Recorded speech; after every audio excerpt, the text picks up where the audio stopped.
everybody. Welcome back to another episode of the Byword Show. Glad you're here. If you're new here, hi, I'm Hannah, and this is not our typical episode. I don't have a plan for this. I've just come from the doctor. It's been a really hard day, couple of days, weeks actually. And I was just thinking and praying on my way home. And I just kind of wanted to share from my heart because sometimes life is hard and sometimes faith is hard and sometimes things don't make sense. And I will be the first to admit that I struggle. I struggle with doubt. I struggle with fear. I struggle with wondering why, like, God, what's going on here? And so, yeah, I just wanted to kind of give an update about what's going on and then also just kind of share my thoughts and a little bit about what's on my heart so that maybe it encourages you too. So, like I said, I'm flying by the seat of my pants here, but here we go.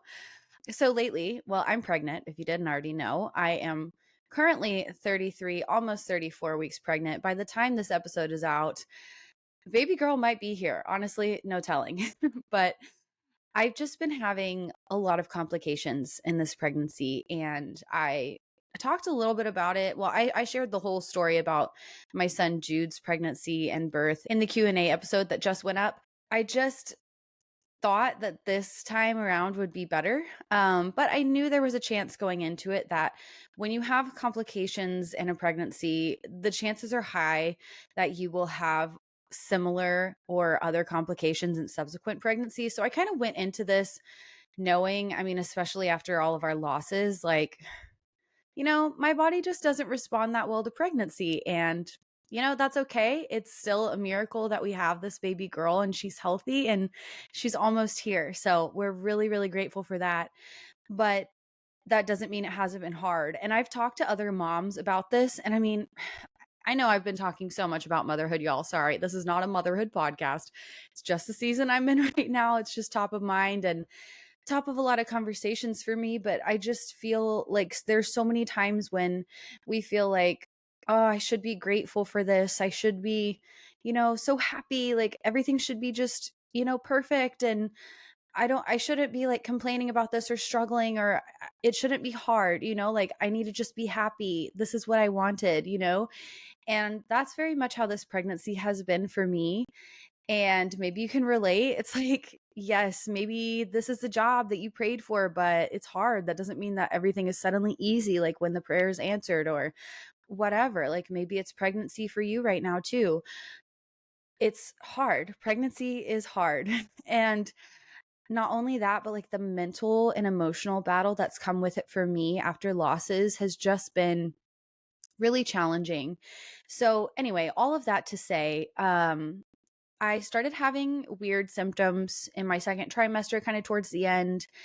And then now that I'm in the third trimester, things have kind of just progressed. And so I was really hoping and praying that I would not have anything too severe like preeclampsia, cholestasis, which is what I had with our son Jude's pregnancy. But I just started feeling really bad. So I've been having really bad headaches, fatigue, nausea, haven't really had an appetite, like itching, pain, all this stuff that I'm like, okay, I don't want to make a big deal of it. I don't want to just think the worst. And also because it's like 1,000,000,000 degrees, this is like the hottest Texas summer of my whole life. I'm not even kidding. I can't distinguish sometimes like, oh, maybe it's just the heat or maybe it's pregnancy. Maybe there's something else. I don't know. I'm just miserable and it's not fun being pregnant right now in Texas. I will tell you that much. Um, but it turns out my symptoms were there. They were not heat related. I mean, maybe they were exasperated by the heat. I wouldn't be surprised. But last week, I started feeling really, really intense versions of the symptoms that I had been having. And so earlier this week, I ended up just calling my doctor and saying, "Hey, this is my list of symptoms. I'm really not feeling great. Is there anything I could do or do I need to come in?" And she was like, "Yeah, I would recommend coming in right away." So we went to the OB triage at our hospital, which thankfully was a really smooth process and everyone was so helpful and kind. Very grateful for that. But we get there and they start doing tests and trying to look into things and figure out what's going on. And it turns out my potassium was extremely low. Not good. And I've had potassium issues in the past. It's not something that's consistent for me, but I have tested low and with my potassium several times in the past, which is not good because that can cause heart problems, preterm labor, like all these things. And it's just wasn't good. So basically, they were saying you have critically low levels of potassium. We need to get potassium back in your system immediately. And then they started running tests on my liver and they started checking all these other levels. And it was just a whirlwind. And I honestly thought, okay, I'll just go in and get it checked. I'm sure they're just going to be like, you're fine, go home, take a chill pill, but I'm so thankful that I listened to my body and just like went anyway, because it gave me a lot of peace of mind to know that number one, baby girl is fine. Like she's happy, healthy, like doing her thing in there, but my symptoms are pretty bad. So since then, I just, like I said, came from the doctor and had to do some more scans and labs and testing and checking on things. And it turns out I do have cholestasis again, which is a nightmare. I just, I really feel discouraged and I feel so tired. My body is so tired. My mind is so tired. My heart is so tired. And I just really wanted this time around to be better. And I guess that's what I've been processing since I was driving home. And then up until this point, I just recently got home. And I have just been turning this over and over in my mind. Like, this was supposed to be the redemption story. This was our big answered prayer. This was our miracle. This was everything we've been waiting for, right? But that doesn't mean that it's easy or perfect. It's hard. And I actually don't love being pregnant. I'm pretty much done. Like I'm so done with this pregnancy. It's been really challenging for my body and for my mind, and like letting that out basically in the car after the doctor's appointment, because we had to test all these things again, and turns out there's some other issues going on that we don't know the cause. Like there's a ton of extra fluid and there's all these other things that are random but not attached to any specific cause. And so this baby's definitely coming early, which I'm not too sad about. But I was just sitting in my car like, God, what is going on? Like, I don't expect pregnancy to be perfect and easy, but I thought this was supposed to be the redemption story. And when I was driving home, I just felt in my heart that God was like, it is. This is the redemption story. This is it. Like, it may not be perfect and easy and everything makes sense all of a sudden, but it wasn't that way for Jesus either.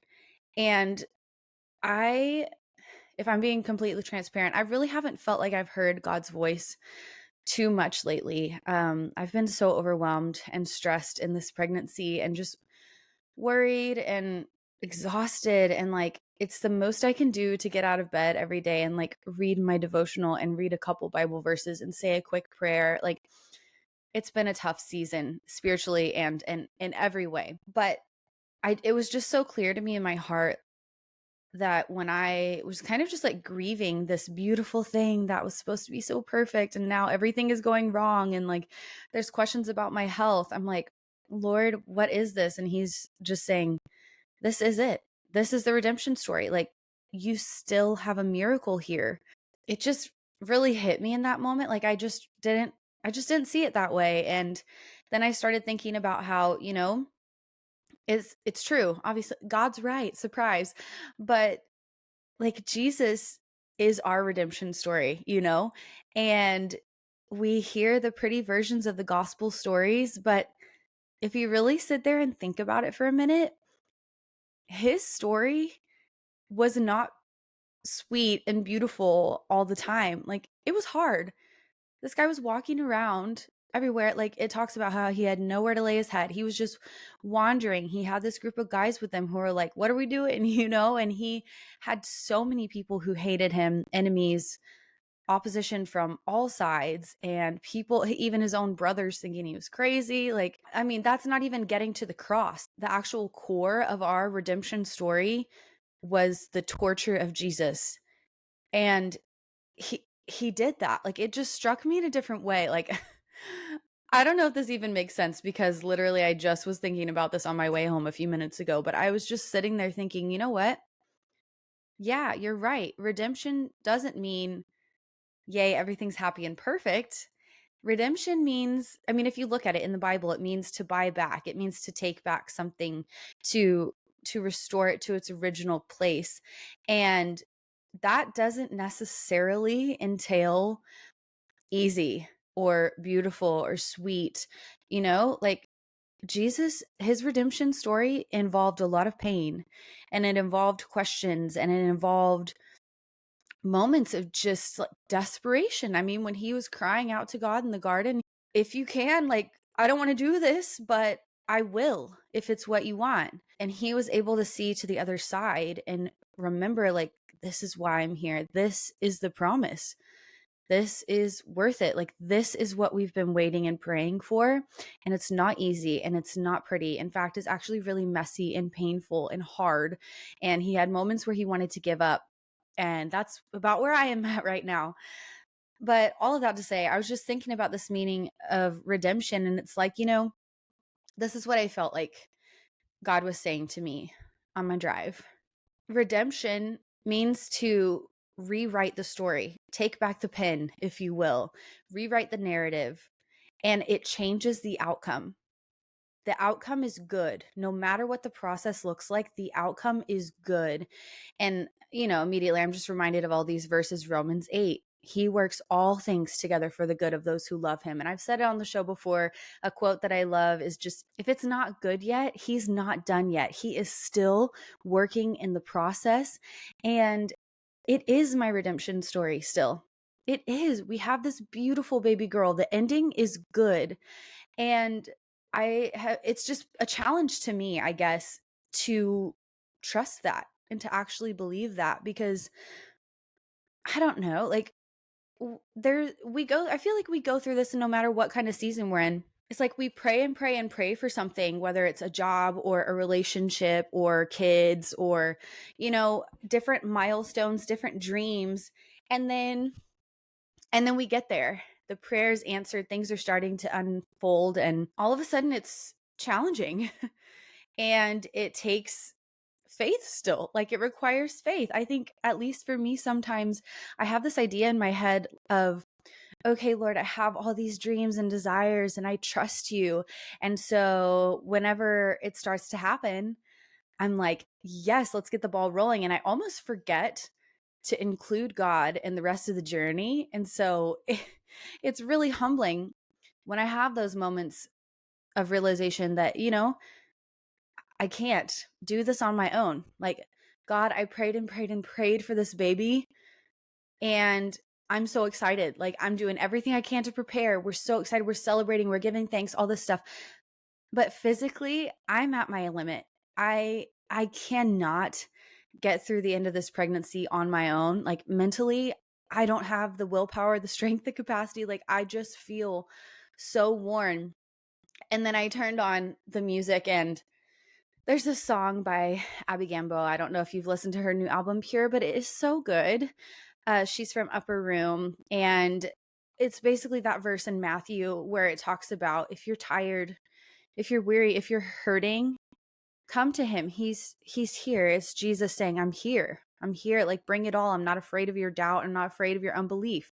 I'm not afraid of your pain. It doesn't change the way that I feel about you. It's why I'm here. Like, that's the whole point, right? Is just being in relationship with him.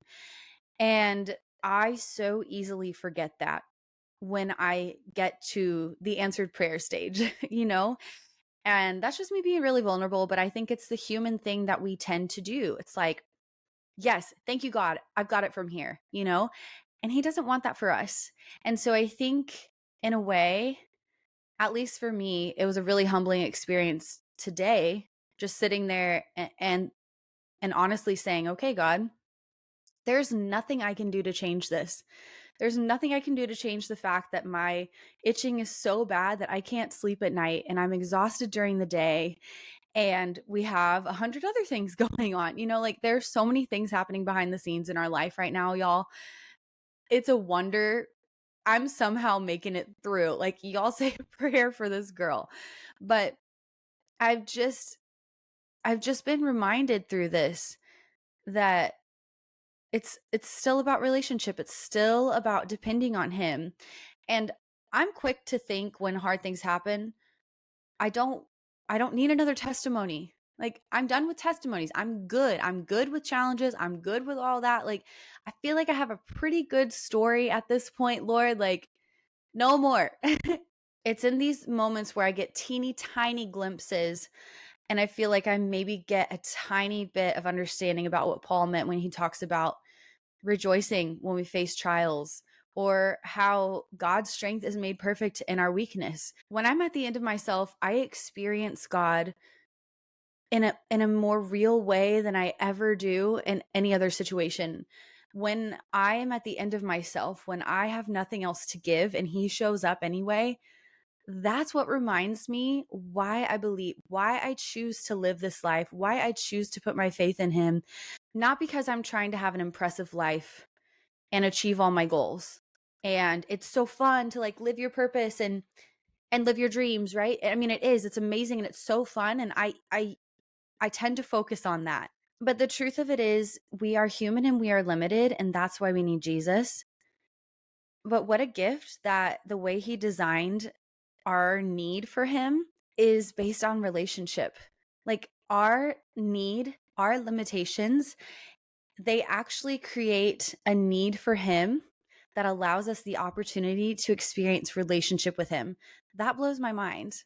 The fact that God, in his infinite wisdom, would make us knowing that we are making mistakes, we fail all the time over and over again. Like, we'll never get it right on this side of heaven. But he knows that every time we fall, every time we turn away, there's an opportunity there. Okay, are we going to continue creating distance? Are we going to lean into the pain? Are we going to lean into the discomfort? Are we going to lean into the unknown and say, okay, Lord, I see that I am limited. I am not, but I know that you are enough. And that is enough for me. I'm just basically processing out loud here. So, but I wanted to share from where I'm at because I talk about vulnerability all the time, right? I talk about sharing from the process, being in the process, finding purpose along the way, in between, in the middle, all of that. And I just want to be honest with you guys and share a real-time example of what what it looks like for me when I'm processing through my faith because I don't have it perfect. I don't have it all figured out. I'm far from complete in my journey, but I am just so grateful and humbled that God continues to show up even when the most I can do is like get up and read a couple of Bible verses with my morning orange juice, That is what today was for me. Kind of like a perspective shift back on, you know what? This is not why I choose to believe in Jesus because he answers my prayers and gives me a beautiful life and a perfect story. No, it's because he is so kind and gracious that even when I am not perfect and when I'm not doing all the things and getting my lists all checked off, ticking every box, like he's still there. It doesn't change his love for me. It doesn't change how near he is to me. It doesn't change how much he wants to be in relationship with me. And I just lose words over that, Like he's just so good.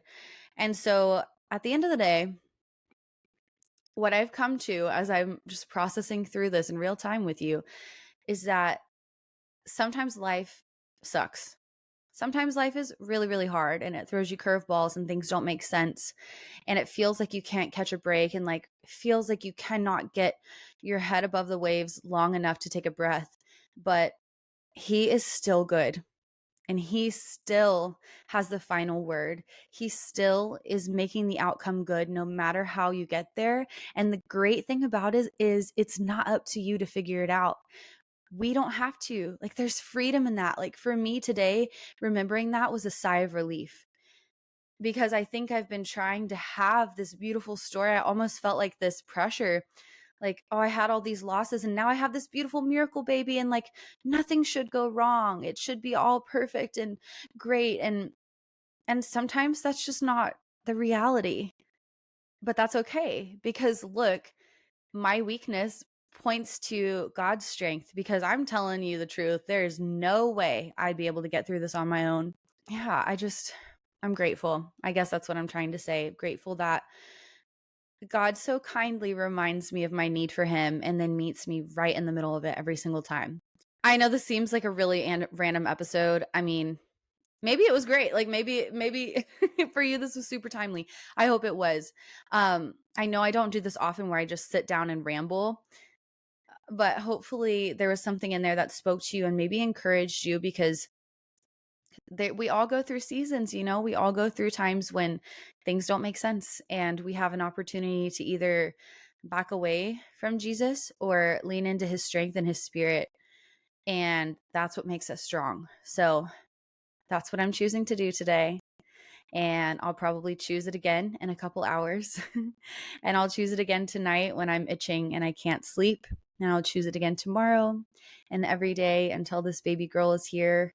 And then probably every day after that. But anyway, that's pretty much it from me. I feel like I should turn off the mic before I just continue spouting nonsense. But anyway, I love you guys. I just want to say thank you for your kindness and love and support. I get messages saying that you guys are praying for me and for baby girl, and have just been like really, really kind and sweet and supportive of how open I've been with my journey. And I love it. I love that we get to have those conversations, because then the more open we are about the struggles, the more obvious it is that we can see how God is working when things do work out. So, anywho, love you guys.